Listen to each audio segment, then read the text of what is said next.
Ready to take the next step? No matter your financial need, Goppert Financial Bank is your local lending solution. From refinancing or purchasing your new home, to growing your small business, to taking your farming operation to the next level, we will take that next step with you. Stop by or visit us online at goppertfb.com to learn more. Hi, this is Connie Whitlock with the Pleasant Hill Times, and you are watching View from the Hill.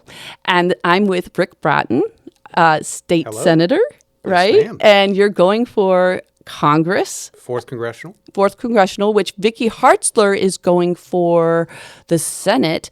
And so you're going to try for Congress. That's right. Right? So let's we kind of talked about this in the pre-interview a little bit about how you got into politics. So let's talk about that a little bit. You own a company. It's a drywall company, construction company. And what sparked you to get into politics? I was just fed up to see what was going on in the world, our nation, our state. And I just was like, instead of complaining about it, let's actually do something about it. Like what? Like what's the top 3? Well, at the time, it was the overtaxation regulation of just being a business owner, and that I couldn't be prosperous. I felt like every step of the way is getting kicked down or just taxed to death. So the construction companies are being overtaxed, you feel? Well, I just feel in terms of taxation, I mean, every time you turn around, that's a new tax. It's more of this, more of that. I felt that as a business owner, I've got to live within my means and think of creative ways to be more, competitive. And government doesn't have to do that.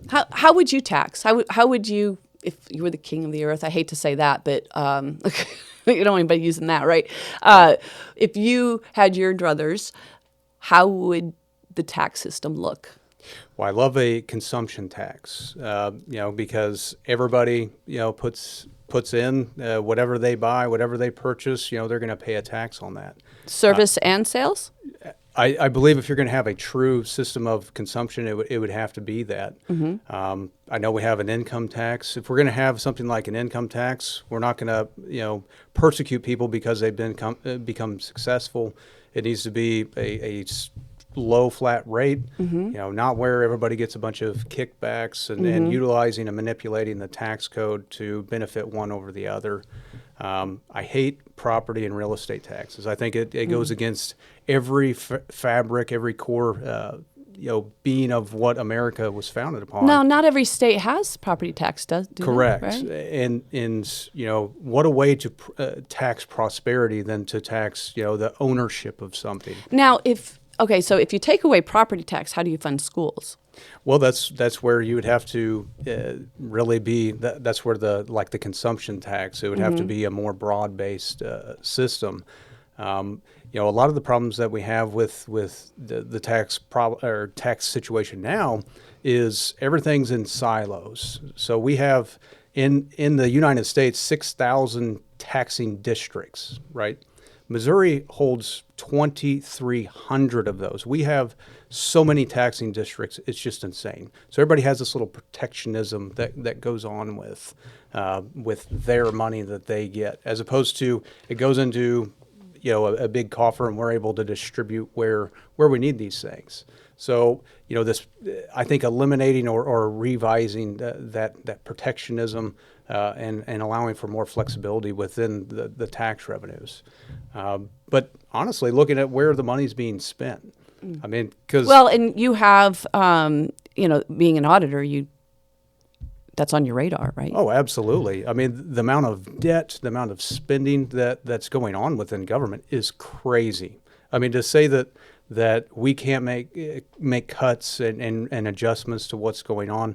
When I went to the legislature in 2010, our budget was about $22 billion. Now it's $35 billion. $35 billion? So that's how much it's grown. Yet everybody continues to say we need more. We need more. We need more. It's like no, we don't need more. We need actual capability to look at where the money's going. Where do you think that most of our money is going? I mean, what is the top thing that it is, causing our debt, the trillions of dollars of debt? What would you say? Well, in our social programs, honestly, is what's really sucking up the vast majority on the federal level, but even on the state level. But one of the biggest takers of our state revenues is the education system. So we have a mandatory requirement by the Constitution that people passed of 25% at least of general revenue going towards education. We're up over 35%. Well, why do you think education takes so much money? Well, I think people realize the need to invest in our kids' education to ensure that they are receiving good quality education. So people saw the need of wanting to ensure that our constitutional requirements of education, roads and bridges, public safety, these things are at the forefront of what we're doing as a government. Not meddling in things that we don't need to be meddling in. But really, what do you think the biggest cost in an education is? Building. Yeah, it's payroll. basically the infrastructure and things of that nature. I mean, you look at Pleasant Hill, we're getting almost $14,000 per student, to coming into the school district. School districts across A year per student. So to say that we're not receiving, the proper amount of funding, I mean, I disagree with that. I think there's ways that we can address, the way things are spent. What we're spending our money on. That almost seems private school amount to me. Well, it does, but it's so hard to really dive into exactly how much people are getting because you have local, you have state, and all these other factors. But that's in total. But there are other school districts around the state that they get substantially more than that. Well, you also have like IEP, special ed. Correct. Which I don't see a lot of that in the private school industry. I really don't. I think the public schools mostly handle that. From what I've seen, maybe I'm wrong, and maybe you can tell me. But no, they are the brunt of taking care of those with those sort of disabilities and learning disabilities. So, and that's why it's important to ensure that they do have adequate funding. Sure. And are doing what they're supposed to do. So let's talk a little bit about the vouchers, because that seems like a hot topic even locally. Yep. So. When talking to some people on one side that believes that we shouldn't have vouchers, what the concern is that it will defund the schools and it will strap them so that they cannot function. So, but on the other side, the argument is that they're not getting what they need, so they want to be able to take that money and go somewhere else and get what they need. So is there a negotiation here, or is there any way what's the best solution in your mind? In my mind, it is the money following the student. I mean, by the Constitution, we're required to ensure that kids receive the best possible education. But how do you do that? It's by allowing parents and those involved to have that say of where they go. Competition is a great thing. Mm. I mean, we look at our higher education. I mean, they compete against one another every day. I mean, we do Pell Grants. It's basically a voucher. So what you're saying is if people start taking their money somewhere else, the schools will be forced to face what they need to do and actually push them into some action. Is that what you're saying? Oh, totally. I mean, if you look at private business, I mean, just because another plumbing company comes to town doesn't mean that the existing plumbing company is going to go out of business because of that. Florida is a perfect example of like the most robust voucher type system. And they have over $1 billion going towards these vouchers every year. And it's only 3.6% of the people actually utilize that. So competition is a deeper principle that I think that some sides would argue is, what do you call it, sinful almost, or, it's like, you know what I'm saying? Right. So how would you negotiate that when someone's arguing, capitalism is bad, and why are you bringing this into the education system, and why don't we just be the public schools? Well, because competition has brought us from horse and buggy to the moon in 200 years in this nation. I mean, everything about competition, as long as it's we're protecting the a level playing field and ensure everybody's playing by the same rules, is a great thing. I mean, we have all these conveniences and everything that we have because of competition. So right now, do you believe that it's more of a socialism type of model in the public schools? Well, yeah. I mean, they rule and reign the entire market on the funding. If you don't like what's going on in your school, you don't like what's being taught to your kids, especially in terms of values, then you have to not only pay the money to go to that school district still, you then have to pay a second time to go elsewhere. That's a complete disservice to that person that feels like their values are being undermined or they're not receiving the education that's due to them. And we have good teachers. We have good teachers. We have really good teachers. We do. But, it's up to that parent, I believe, to make that decision to where to send their children. But that doesn't mean that you're an enemy of public education just because you think that there should be a level of competition involved in that. So, okay, you're married, I am. 5 children. 5 children, 20 all the way down to 7. So you're a blended family. We are a blended family. Yep. So how long have you been married? Been married for almost 10 years. 10 years? Yep. Wow, to Athena. To Athena. Yeah, she seems to be your coordinator, or she's the one that made the calendar date. We're a team? a unit. We're Yeah. a team, and good. anyone that's involved in politics, if you're not a team and you're not on board with one another, then don't. She seems to be a leader in and of herself. Yeah. Too. Well, because we, as a Christian, this is a mission field. Many times people want to differentiate and separate, politics and government from their faith. Nothing could be further from the truth. I mean, we've all got to be involved, and especially people of faith. Well, you can't separate yourself from what you believe. I mean, that's just how life is. I do believe that in this world of even politics, they're trying to extract any kind of religion out of schools or government. It's impossible because your belief system, it comes with you. Right. You walk around with it. So if you don't believe in God, that's your religion. Well, you're carrying it around with you, right? The thing is, what's being taught is secular humanism. I mean, and that's a religion. And it is a religion. The Supreme Court has ruled on numerous occasions that it is a protected religion. It's a belief system. It's a religion. You're religious means that's what you walk out. That's right. You're just religious about it. I'm going to be religious about eating every morning. You're walking it out. So if you believe that there is secularism and humanism, you're embodying that, and you carry it with you with every decision you make. Well, right? And look at this, our national motto: "In God we trust." I mean, we are a nation that's founded and built upon Christian values, principles, and morals. So that's probably where the real fundamental fight is in what filter we're going to use to make our decisions. That's right. And it has to be one filter or another. I mean, it really does. I mean, if anybody can debate me on that, prove me wrong. But it's some filter has to be used to make a decision. Right. And I was talking to my brother about this. We were talking about making decisions politically, and I said, well, take anything. Just take anything.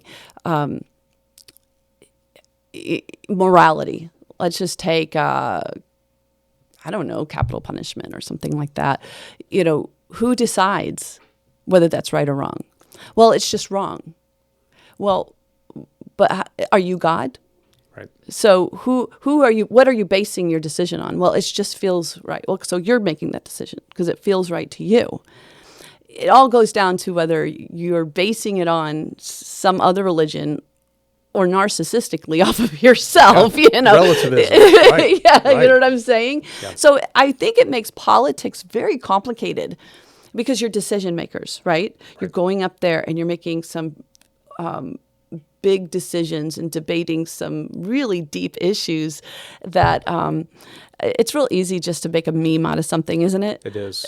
Well, and that's one thing that we have to touch on is who we are as a nation, and that we are founded upon those principles that God gave us our rights, and that's how we founded this nation.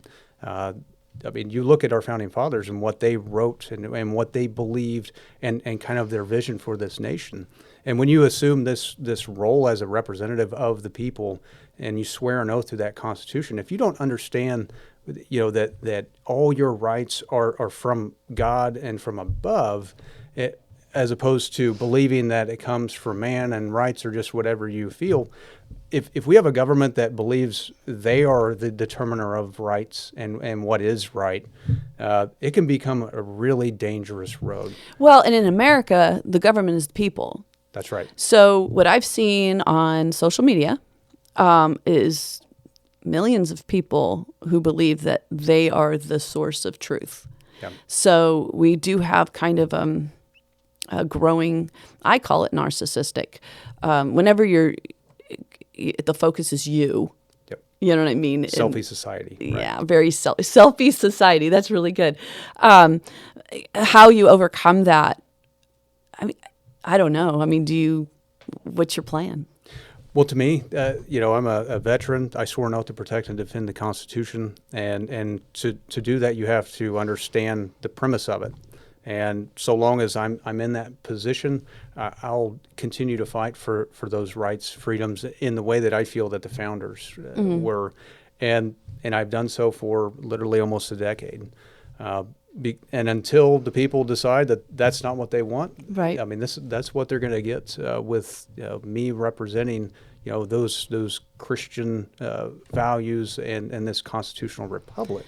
And I always like to have a good discussion too.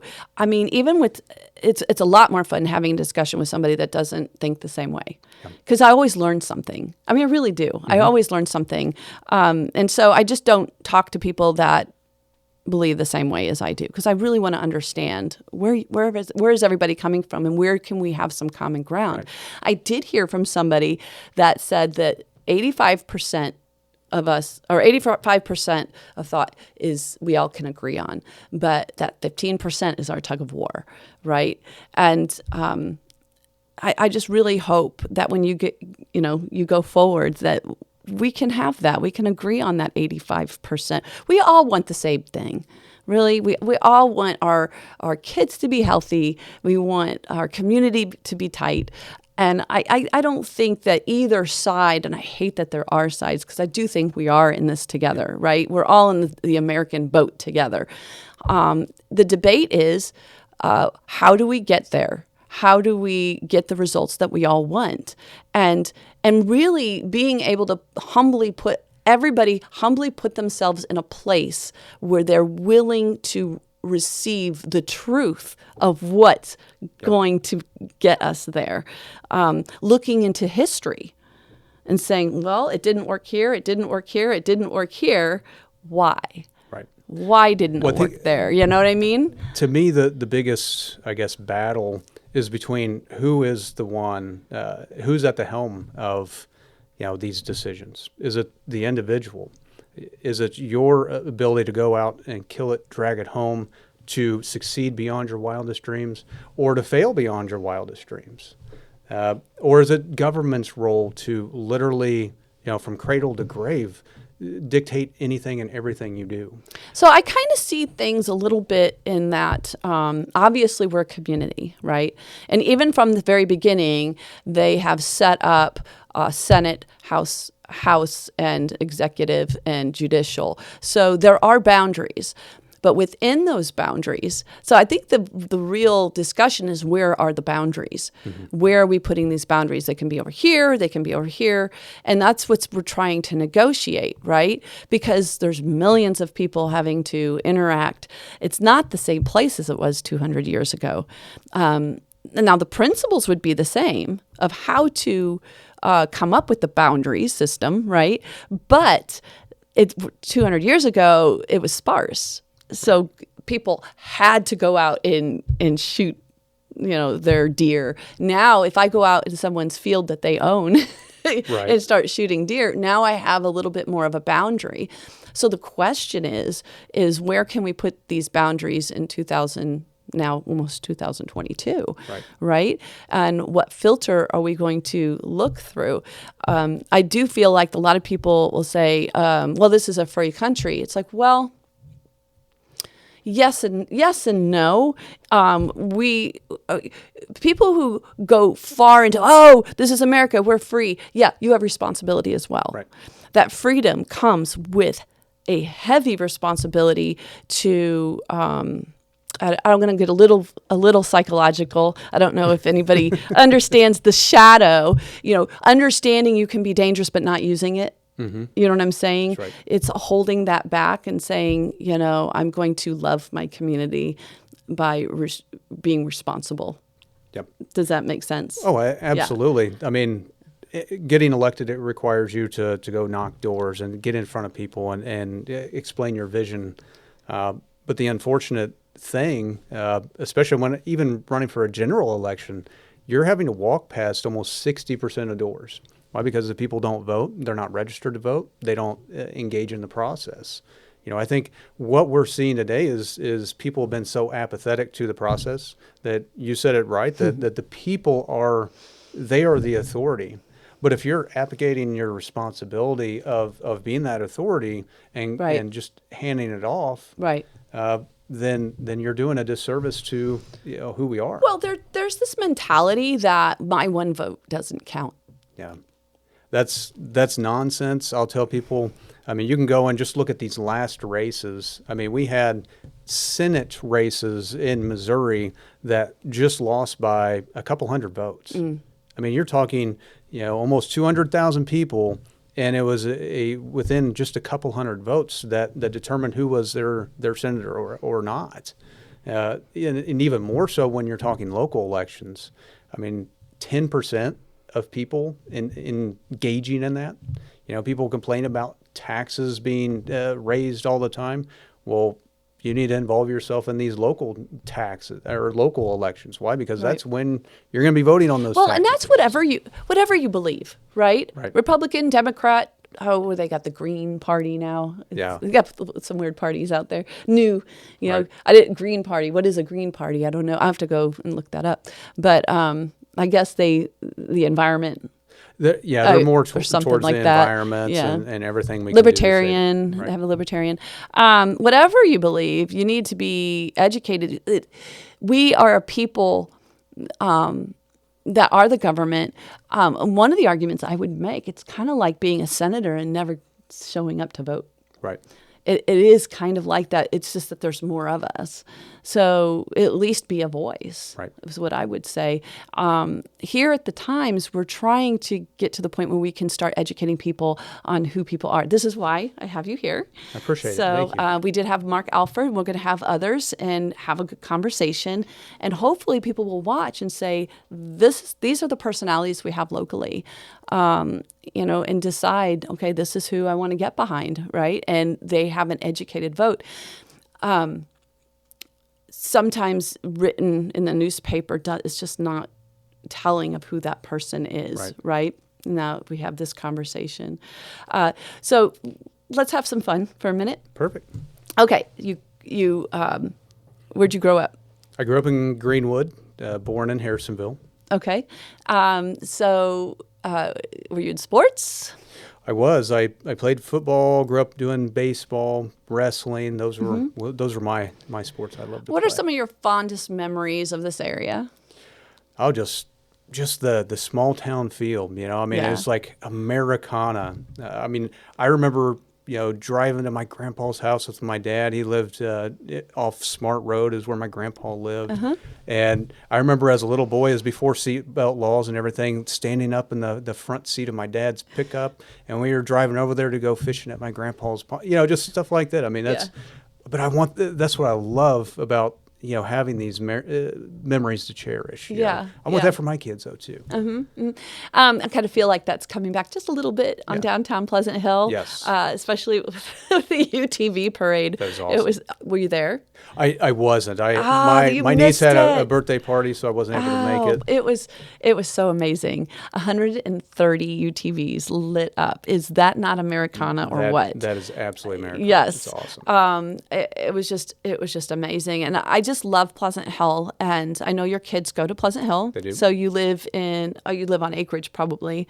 Yeah, just outside of town on 40 acres, our little hunting paradise. Yeah. And all my kids have went to Pleasant Hill schools. And Anybody we call it home. graduate? Yeah, my oldest graduated. She's 20. I have a senior this year and then a junior who's going to. Do you have a basketball player? Or is that another family member? Yes, I have a large family. The Brattin family is very. Are they all involved with the construction? Many are. Okay. My family came up involved in construction. Okay. The story of my grandfather I would love to tell is just awesome. Yeah.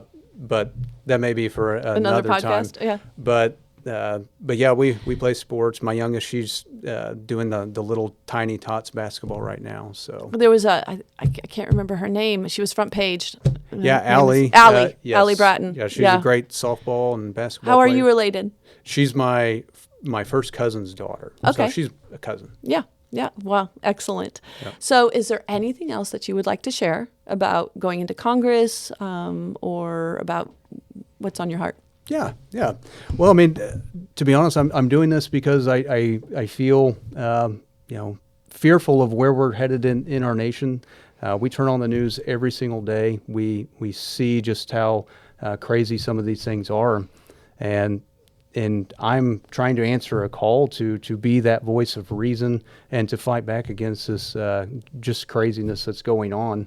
I've been involved in politics for 10 years, but not as something as a career ladder, as though more so as a servant to protect your liberty, freedom, your way of life.